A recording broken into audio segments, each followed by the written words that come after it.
Sa akin mga magulang, kayo ang dahilan ng aking hininga.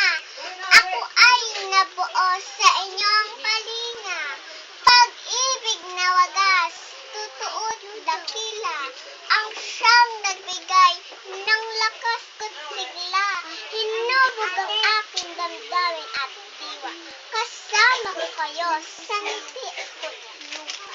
Sa aking pagtulog sa gabing madilim, nagbabantay kayo hanggang sa may hindi hayaang lamok ay kagatin, pati na ang init, pilit papawiin. At kung ako may tuluyang magising, nakangiti kayong sasalubong sa akin. Hindi nga maliit ang sakripisyo niyo. Simula nang ako'y maging isang tao, kaya naman ako'y may mga pangako. Mga utos at hiling ay susunod ko. Igagalang kayo at irirespeto at mamahalin sa buong buhay.